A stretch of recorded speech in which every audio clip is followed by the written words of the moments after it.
3 flood alerts just hit Texas. 8 inches of rain are inbound. Meanwhile, 100-degree heat is charging straight toward Minneapolis and Fargo. And a rare July tornado setup is taking shape across New England. NWS Fort Worth issued a flood watch covering 9 counties through tonight. Bell, Coryell, McLennan, and Hamilton are directly in the crosshairs. But flooding is only part of a bigger atmospheric chain reaction unfolding now. Slow-moving thunderstorms are dumping 1 to 3 inches in just hours, which means low-lying areas flood before anyone has time to evacuate safely. Because saturated ground turns every new inch into immediate, dangerous runoff. Isolated cells could push totals past 4 to 5 inches before sunrise. NWS San Angelo confirmed active flooding in Crockett and Schleicher counties. Doppler radar at 3:18 a.m. caught heavy rain overflowing poor drainage zones.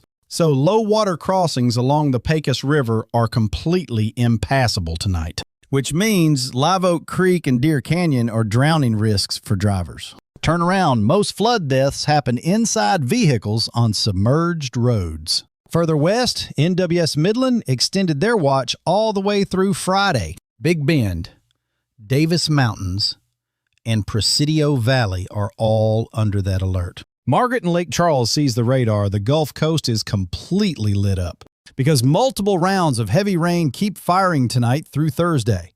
Dew points from the Gulf are running an absurd 75 to 80 degrees. No joke. So storms produce rain faster than any soil across central Texas can absorb. WPC forecast shows storm total rainfall hitting 6 to 8 inches by Wednesday. Hill country terrain funnels all that water into narrow flash flood canyons. And training storms keep pounding the same spots, causing repeated flooding, which means San Antonio. Austin and Waco face serious downstream flood risk. Now shift north because the heat situation is getting flat-out dangerous. A massive upper-level ridge is responsible for record-shattering temps out west. Phoenix hit 91 degrees overnight. Las Vegas baked at 88 before sunrise. And that ridge is bulldozing east across the northern plains toward the Midwest. So excessive heat warnings stretch from the Great Basin to North Dakota. Heat advisories now extend as far east as New England, which is abnormal, because high temperatures from 95 to 105 degrees are forecast through midweek. That kind of heat crushes power grids, livestock, and outdoor workers simultaneously. Fargo and Minneapolis will squeeze near 100 degrees by Thursday afternoon. Dale in Toledo is watching this ridge creep toward the Great Lakes region because overnight lows refuse to drop below the mid-70s across this corridor, which means your body never recovers and heat illness turns fatal fast. A slight reprieve is possible by the weekend as a front pushes eastward. But remember those 3 flood alerts and 8 inches of rain hammering Texas. All that waterlogged ground beneath a returning ridge creates a humidity trap. So evaporation off saturated soil pushes heat index past 110 to 115 degrees, which means even after rain stops, the danger transforms into something worse. Montana and North Dakota may see cooler air briefly drop highs into the 80s.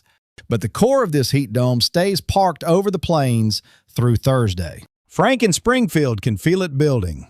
The air gets heavier every hour. Now shift 1,500 miles northeast because a completely different threat is loading. A powerful storm system crossing Canada has been dropping tornadoes for days. Saskatchewan and Manitoba got hammered, and that energy pivots southeast. Strong northwesterly flow around the ridge creates wild shear over New England. And that shear is rare for July, so supercells can spin up dangerously fast. Burlington.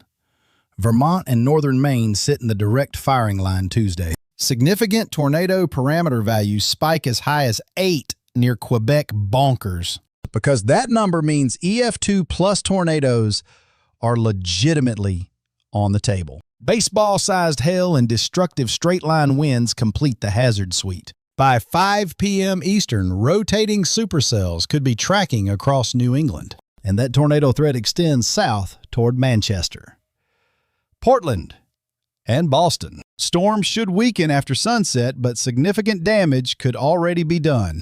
Earl in western South Dakota is far from this, but watching the models close.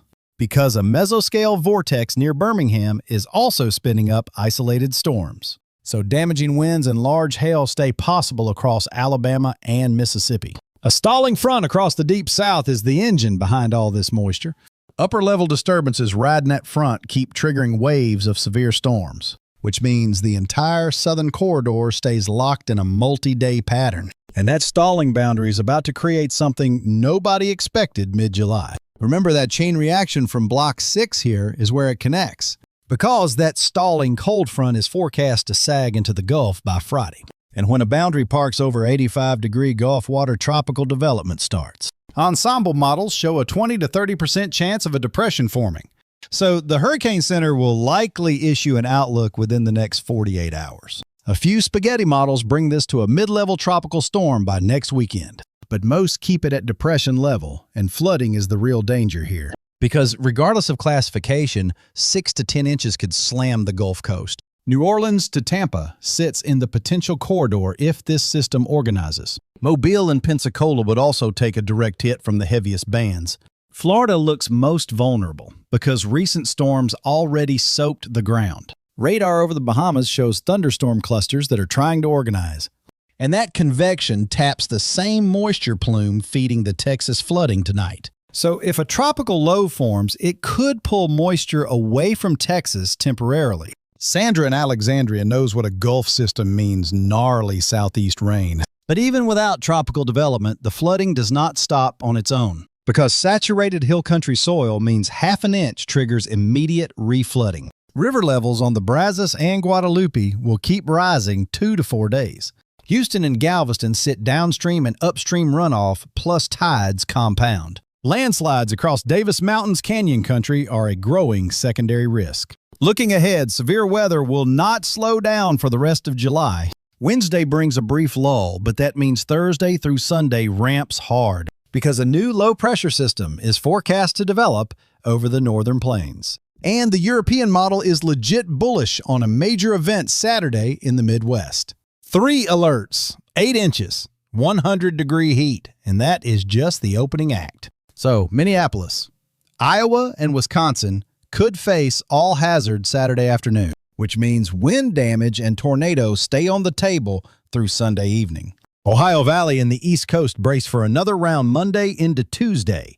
From Alabama through New England, damaging winds and tornadoes stay active because monsoon moisture is also surging into the Great Basin at the same time. So flash flooding could pop in the strongest afternoon storms across the West. Every region of America is dealing with at least one major hazard this period. Heat north, flooding south, severe storms east, all converging at once. And Gulf tropical potential adds a layer that nobody can afford to ignore. Here is the domino chain unfolding across America over the next 120 hours. Flash floods trigger delayed river flooding downstream 2 to 4 days later because saturated ground beneath a rebuilding ridge creates a humidity trap. Heat index over 110 on waterlogged soil. That combination is a silent killer. Nighttime tornado risk spikes because MCS complexes mature after sunset in this moisture. Bow echoes packing 70-plus miles per hour winds could rip through the Gulf Coast overnight. And that stalling front organizes, Florida braces for a direct tropical hit. Every single piece connects back to one ridge, and the moisture, it pumps north. 3 flood alerts across one state. 8 inches of rain bearing down on hill country. 100 degrees charging towards 60 million Americans. 3-8-100. Pay attention.